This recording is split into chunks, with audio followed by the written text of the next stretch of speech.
बिस्मिल्लाहिर्रहमानिर्रहीम। अस्सलाम वालेकुम। मैं हूं उमर इनाम।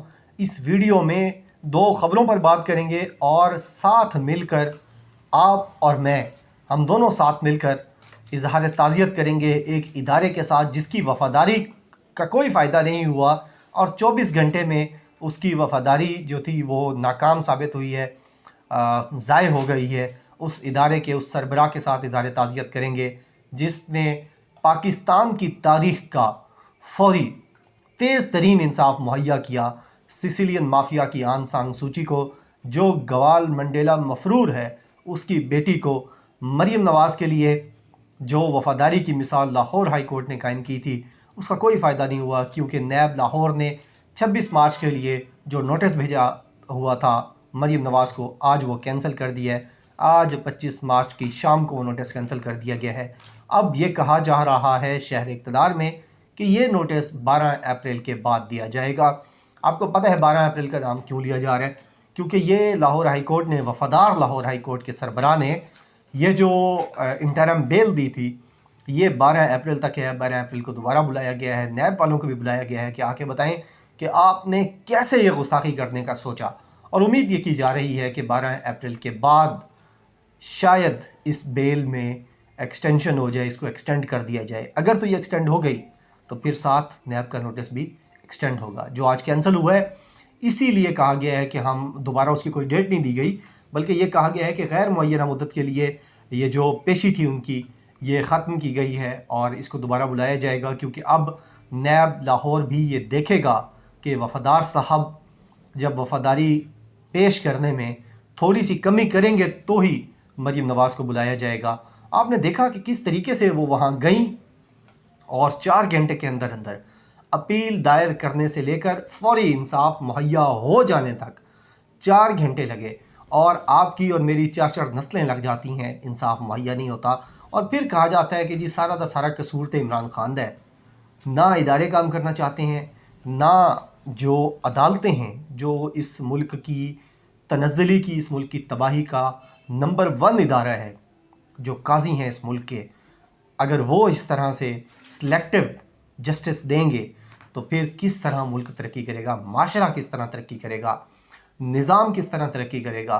कल हमने देखा कि मॉडल टाउन लाहौर में जो कत्लेआम किया गया रियासत की तरफ से, शहबाज शरीफ और उसके गुंडे राना सनाउल्लाह की तरफ से, उस इंसाफ को 7 साल गुजर गए और उस इंसाफ के अंदर, उसकी राह में सबसे बड़ी रुकावट जो है वो यही लाहौर हाई कोर्ट है, जो सबसे बड़ी रखेल बनी हुई है, सबसे बड़ी आवाज़गाह बनी हुई है इन माफियाज की। ये सिसिलियन माफिया के जो बदमाश हैं, जो भागता है लाहौर हाई कोर्ट पहुंचता है और वहाँ से उसको ज़मानतें मिल जाती हैं, उसको प्रोटेक्शन मिल जाती है।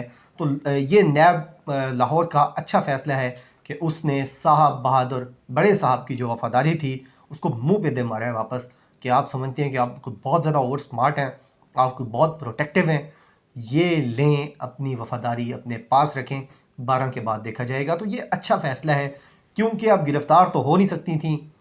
उससे पहले आपको भी, मुझे भी पता है कि मरीम नवाज़ को बिठाना था और उनके ड्राइवर को वापस भेजना था। 26 मार्च के लिए ये डिसाइडेड था, क्योंकि उनके पास कोई सबूत है ही नहीं, ना वो देना चाहती हैं। झूठ पे झूठ है। अब झूठ भी एक इदारा कितनी दफ़ा सुने।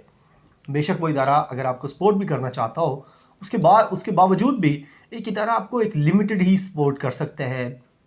अब ये डिसाइडेड था, ये पता था, हर किसी को ज़बान ज़द-ए-आम था कि मरीम नवाज़ को 26 मार्च को बिठा लिया जाएगा, ड्राइवर को वापस भेजा जाएगा।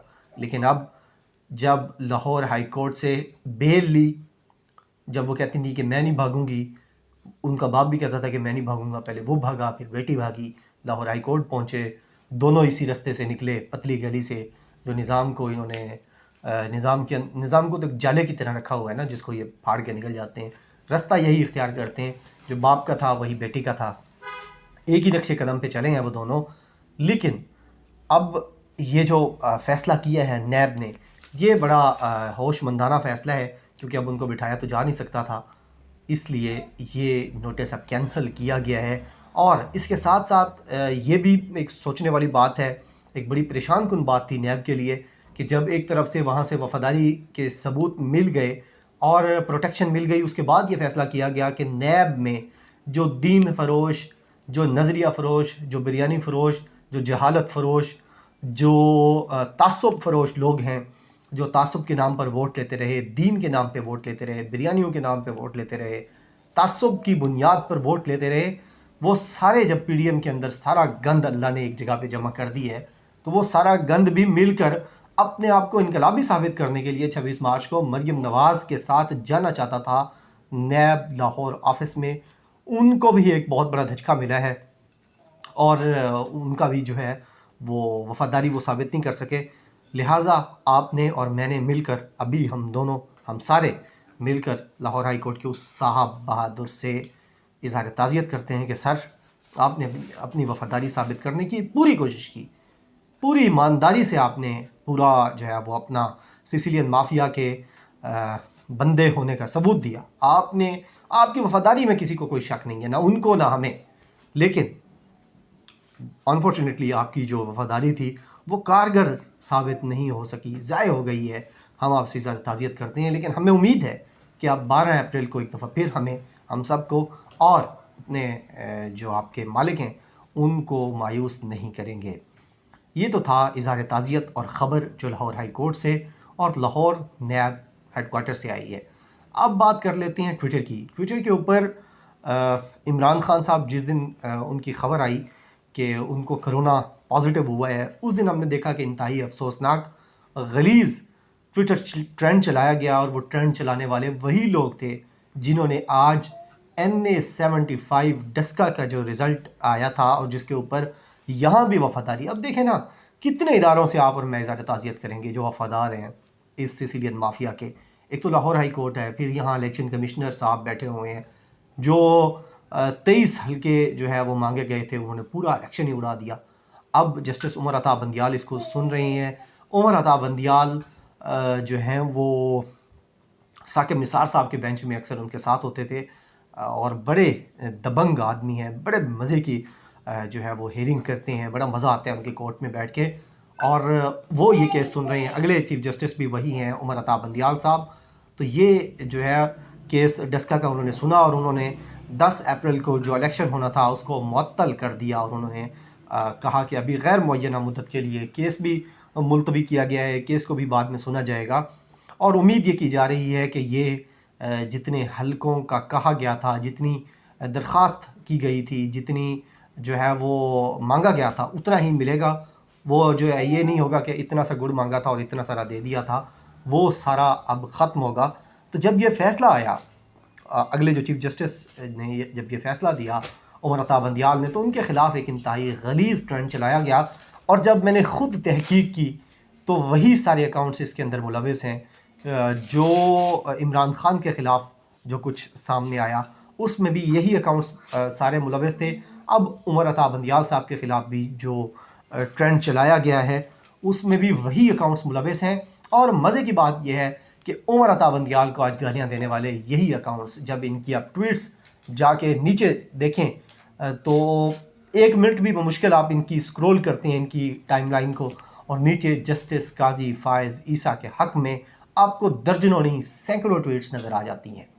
ये है वो आईना जो दिखाया जाना चाहिए काजी फ़ायज़ ईसा को कि ये कैसी नस्ल आप पाल रहे हैं, जो पाकिस्तान के चीफ़ एग्जीक्यूटिव को भी गालियां देते हैं, बद्दुआएं देते हैं, और आपके ब्रदर जज को जो उमर अता बंदियाल काजी फ़ायज़ ईसा से सीनियर है। इस वक्त सुप्रीम कोर्ट में 2 ही जज काजी फ़ायज़ ईसा से सीनियर हैं, एक जस्टिस गुलजार साहब, एक जस्टिस उमर अता बंदियाल साहब।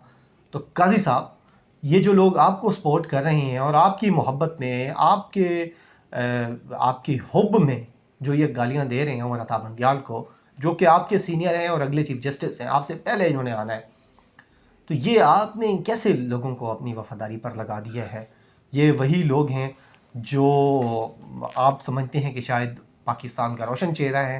हालांकि मैं तो ये कहता हूँ कि जब इन लोगों के अकाउंट्स मैंने देखे हैं, इनका ये हैशटैग देखा है, तो मुझे लगता है कि आप जो गटर वाली बात कर रहे थे, वो गटर यही लोग हैं जो आपको सपोर्ट कर रहे हैं।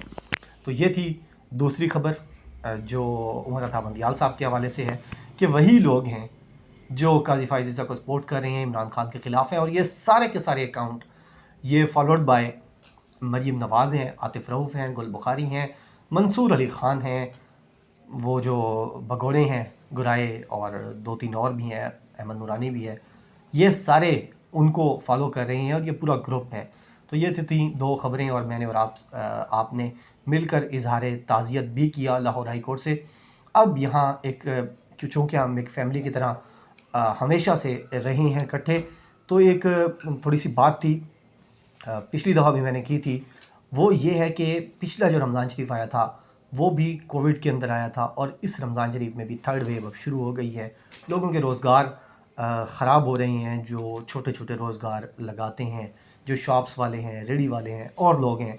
तो पिछली दफ़ा भी आप में से बहुत सारे लोगों ने, मैंने और आपने मिलकर हमने राशन दिया था उन लोगों को जो ज़रूरतमंद हैं, जो रोज़े रखना चाहते हैं लेकिन उनके पास राशन जितने पैसे भी नहीं हैं।